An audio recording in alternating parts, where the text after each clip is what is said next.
Friends, नमस्कार। मैं राहुल कुमार आप सभी का अपने यूट्यूब चैनल में स्वागत करता हूं।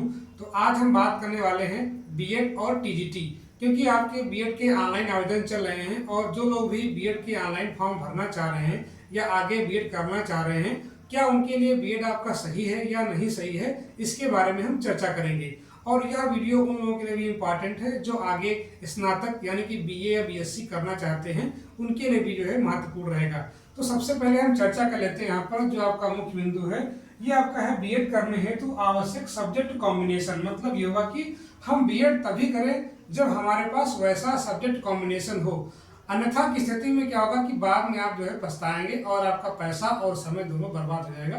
तो इससे पहले हम यह जान लेते हैं, मतलब जब हम आवेदन करें बीएड का, उससे पहले हमें ये पता होना चाहिए कि हमारे पास क्या सब्जेक्ट कॉम्बिनेशन है और ये आगे चल करके हमें जो है जो शिक्षक भर्ती होती है टीजीटी, उसमें किस प्रकार से जो है ये एप्लीकेबल होता है। तो सबसे पहले हम बात कर लेते हैं यहाँ पर आपका टीजीटी। अगर हम बात कर लें टीजीटी की, तो इसका जो फुल नेम होता है वो क्या होता है, ट्रेंड ग्रेजुएट टीचर, यानी कि प्रशिक्षित स्नातक शिक्षक।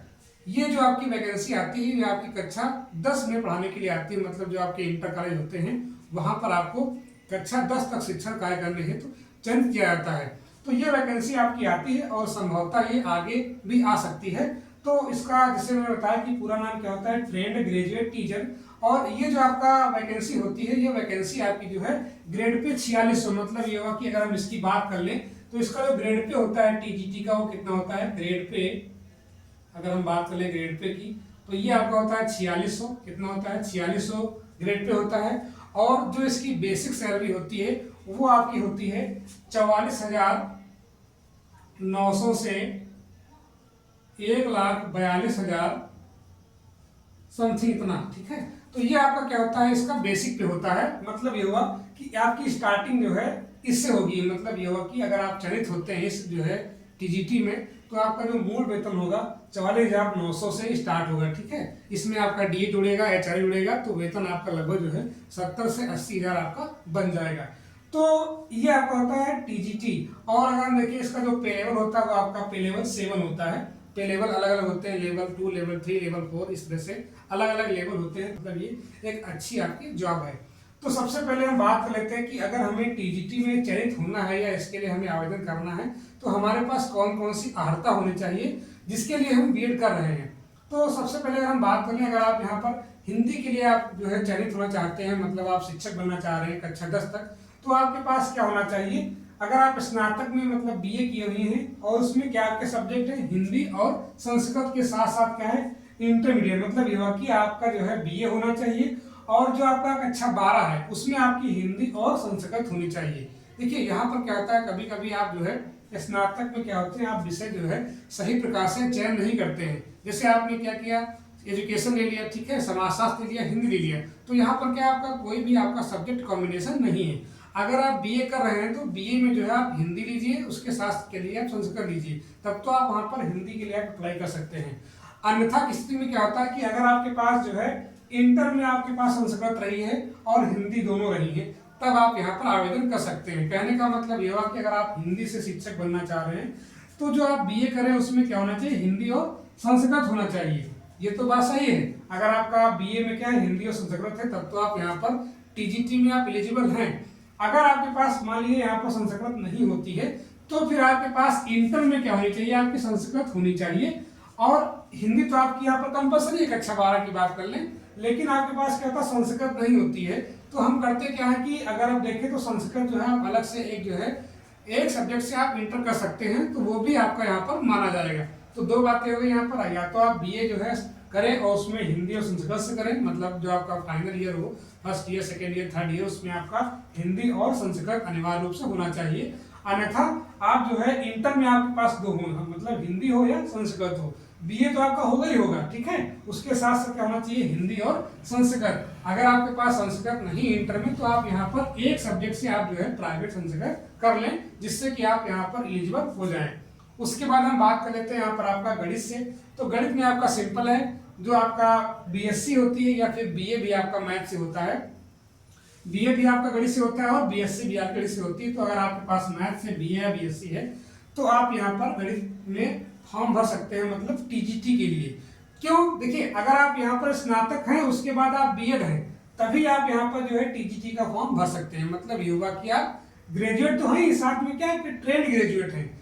देखिए, जी फॉर क्या होता है? ग्रेजुएट होता है, मतलब ग्रेजुएशन तो वहाँ पर आपका बीए हो, बीएससी हो, बीकॉम, ये तो आपका अनिवार्य है ही है। उसके साथ यहाँ पर क्या है? ट्रेंड। ट्रेंड का मतलब ये हुआ कि आपके पास क्या होना चाहिए? बीएड होना अनिवार्य है। तो बीएड क्यों कर रहे हैं उसके लिए मैं बता रहा हूँ कि हमें बीएड क्यों करना है। अगर आपके पास सब्जेक्ट कॉम्बिनेशन है तभी आप बीएड की तरफ बढ़े, अन्यथा की स्थिति में आप दूसरा रास्ता चयन कर ले।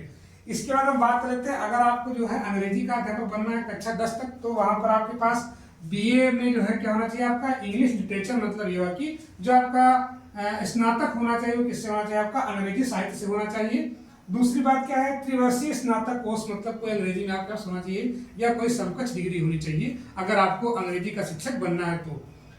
अगली हम बात कर लेते हैं यहाँ पर आपका सामाजिक विज्ञान। देखिए, ये आपका बहुत ही इंपॉर्टेंट है, क्योंकि जो अभ्यर्थी यहाँ पर बीए करते हैं उन्हें पहले से ज्ञात नहीं होता कि हमें कौन कौन से सब्जेक्ट चयन करने चाहिए। मतलब बीए करते समय हम करते क्या है कि स्कोरिंग के लिए सब्जेक्ट ऐसे लेते हैं जिसमें अच्छे मार्क्स आते हैं, और उसके साथ क्या होता है आगे का हमको नहीं पता होता है। तो बाद में हमें जब फॉर्म अप्लाई करते हैं तो हमें चलता है पता कि जो है हम तो इसके लिए जो है एलिजिबल ही नहीं, मतलब टीजीटी में हम फॉर्म भर ही नहीं सकते हैं।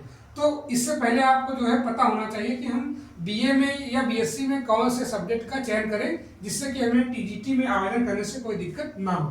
तो यहाँ पर दिया गया आपका बीए में कोई दो विषय, मतलब ये हुआ कि इन चारों में से अगर आपके पास कोई दो विषय हैं, ये इसको बोलते हैं सीधे हम बोलते हैं मानविकी विषय बोलते हैं। जैसे आपका इतिहास हो गया, राजनीति शास्त्र हो गया, मतलब पॉलिटिकल साइंस हो गया, आपका हिस्ट्री हो गया, यहाँ पर आपका भूगोल है, ज्योग्राफी है, और ये आपका इकोनॉमिक्स मतलब अर्थशास्त्र है।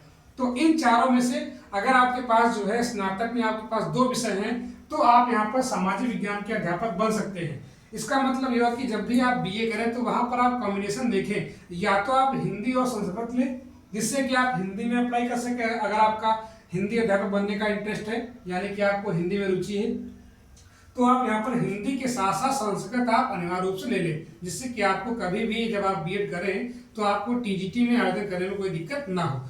पता लगा फिर बाद में आप यहाँ पर जो है संस्कृत से इंटर कर रहे हैं एक सब्जेक्ट से, तो फिर आपको दिक्कत का सामना ना करना पड़े। तो इन चारों में से आप जो है कोई दो सब्जेक्ट ले लें और उसके साथ आप बीए करें। बीए करने के बाद आप बीएड करें, तब आप यहाँ पर टीजीटी के लिए आप जो है एलिजिबल हो जाएंगे। उसके बाद हम बात कर लेते हैं यहाँ पर आपका कृषि। तो कृषि के लिए आपका जो है फील्ड आपका जो है कंस्ट्रेंट है, मतलब ये कि आप बीएससी एग्रीकल्चर करें, मतलब ये कि अगर आप बीएससी एग्रीकल्चर किए हुए हैं तो आप जो है टीजीटी में जो कृषि की वैकेंसी आती है उसमें आप अप्लाई कर सकते हैं। बीएससी एजी करने के बाद आपको बीएड हर हाल में करना पड़ेगा। ये हम बीएड के बाद की बात कर रहे हैं, ठीक है। उसके बाद हम बात करें वाणिज्य। वाणिज्य मतलब होता है कॉमर्स ग्रुप से, तो यहाँ पर आपका बीकॉम होना चाहिए। अगर आप बीकॉम किए हुए हैं तो आप जो है वाणिज्य के जो है पदों के लिए आप जो है अप्लाई कर सकते हैं टीजीटी में। मतलब आप बीएससी एजी का बीकॉम करें, उसके बाद जो है बीएड करें, तब आप यहाँ पर टीजीटी में अप्लाई कर सकते हैं। उसके बाद हम बात करते हैं विज्ञान। विज्ञान के लिए आपके पास बीएससी होना चाहिए, और बीएससी में आपके पास जो है फिजिक्स और केमिस्ट्री, मतलब ये हुआ कि भौतिक विज्ञान और रसायन विज्ञान आपके स्नातक में होना चाहिए, तभी आप वहाँ पर विज्ञान से आप अप्लाई कर सकते हैं। तो ये तो आपके जो है कुछ ऐसे जो है फील्ड हैं जिनमें क्या होता है ज़्यादा रिस्ट्रिक्शंस नहीं होते हैं, लेकिन कुछ ऐसे आपके फील्ड हैं जहाँ पर क्या होता है आपको जानकारी नहीं होती है, और जानकारी के अभाव में आप स्नातक जो है गलत विषयों के चयन करने से कर लेते हैं, और बाद में आपको जो है दिक्कतों का सामना करना पड़ता है। आगे हम बात करते हैं यहाँ पर जीव विज्ञान। तो जीव विज्ञान में आपको ध्यान देना, यहाँ पर भी बहुत लोग कंफ्यूज रहते हैं। जीव विज्ञान में क्या होता है आपकी दोनों आती है, मतलब आप बीएससी करें, और बीएससी में आपका जो है दोनों क्या होना चाहिए, जूलॉजी और बॉटनी, मतलब ये हुआ कि एक ग्रुप होता है, आप पढ़े होंगे जेड-बी-सी पढ़े होंगे। क्या पढ़े होंगे? जेड-बी-सी। जेड फॉर जूलॉजी हो गया, बी फॉर बॉटनी हो गया, आपका सी फॉर केमिस्ट्री हो गया। तो आपके पास जूलॉजी और बॉटनी से आपका क्या होना चाहिए, आपका स्नातक यानी कि बीएससी होना चाहिए, तब आप वहां पर जीव विज्ञान विषय से जो है अप्लाई कर सकते हैं। क्योंकि आपकी जो टीजीटी की वैकेंसी आती है वो विषय के अनुसार आती है कि इस विषय के इतने पद खाली हैं, उस विषय के उतने पद खाली हैं, तो आप जो है पदों की रिक्तता के सापेक्ष जो है वहां पर आप अप्लाई करते हैं। आगे हम बात करते हैं संस्कृत। देखिए, संस्कृत और आप हिंदी जो है ये आपका बहुत ही इंपॉर्टेंट है, ध्यान दीजिए, क्योंकि यहाँ पर आपका क्या होता है अक्सर आपका कंफ्यूजन रहता है। अगर हम बात करें यहाँ पर संस्कृत की, तो ये आपका क्या होना चाहिए, यहाँ पर जो आप बीए करें, मतलब जो आप स्नातक करेंगे, बैचलर ऑफ आर्ट्स करेंगे, वो आपका संस्कृत लिटरेचर से, मतलब यह कि संस्कृत साहित्य से होना चाहिए। देखिए, हिंदी में आप अप्लाई करते हैं तो वहां पर आपको क्या होना चाहिए कि हिंदी के साथ साथ आपको जो है संस्कृत आपकी मस्ट है, मतलब या तो आपकी इंटर में संस्कृत हो या फिर आप जो है जब स्नातक करें तो वहां पर आपके पास क्या होना चाहिए, हिंदी के साथ साथ संस्कृत। लेकिन यहाँ पे क्या है, आप जब संस्कृत का भर रहे हैं तो यहाँ पर आपके पास क्या है, संस्कृत साहित्य होना चाहिए। उसके बाद क्या है, एक और यहाँ पर मुख्य बिंदु दिया गया है कि वाराणसी संस्कृत विश्वविद्यालय द्वारा प्रदत्त शास्त्री की उपाधि या आचार्य की उपाधि, मतलब जिनके पास शास्त्री की उपाधि है या आचार्य की उपाधि है वो भी आप जो है संस्कृत विषय से आप जो है अप्लाई कर सकते हैं टीजीटी में। इसके बाद कुछ और विषय आपके होते हैं, जैसे आपका कला हो गया, संगीत वादन हो गया, संगीत गायन हो गया। इसमें भी आपके जो अलग अलग आपके डिफाइन होते हैं कि आपने कहाँ से किया हो, उसके लिए कुछ निर्धारित होते हैं टर्म्स, वो भी आपको जो है जानकारी होनी चाहिए। मैंने यहाँ पर जो मुख्य विषय होते हैं उनको बताने का प्रयास किया है, क्योंकि आप बीएड में आवेदन कर देंगे, उसके बाद बीएड कर लेंगे आप जो है 1,00,000-1.5 लाख रुपए लगा के, अगर आप प्राइवेट से करते हैं, सरकारी से आपकी कम फीस होती है, तो उसके बाद पता लगता है कि हमने जो है बीए में जो सब्जेक्ट लिया था या बीएससी में लिया था उसके अकॉर्डिंग हमारा सब्जेक्ट का कॉम्बिनेशन नहीं बन रहा है। तो वो लोग पहले से सतर्क हो जाएं आवेदन करने से पहले कि हमें बीएड करना हमारा सही है या नहीं सही है। मतलब ये कि जब वैकेंसी आपकी आएगी क्या आप जो है उसमें अप्लाई कर पाएंगे। पता लगा आप बीएड करने के बाद जो है अप्लाई नहीं कर पा रहे हैं तो इसका करने का मतलब क्या हुआ, ठीक है। या तो फिर आप जो है केवल 1-2 वैकेंसी आती है उसमें जो है बीईओ की, उसमें आप अप्लाई कर सकते हैं बीएड करने के बाद, तो वहाँ पर नहीं मांगता है। लेकिन अगर आप शिक्षक बनने जा रहे हैं, मतलब यह कि आप एजुकेशन फील्ड में जा रहे हैं, तो फिर आपको जो है ये आपको जो है जानकारी हर हाल में होनी चाहिए कि हमें कौन सा विषय किस रूप में लेना है, उसके बाद स्नातक कैसे करें, फिर उसके बाद जो है बीएड कैसे करें, फिर आप जो है टीजीटी में अपीयर हो।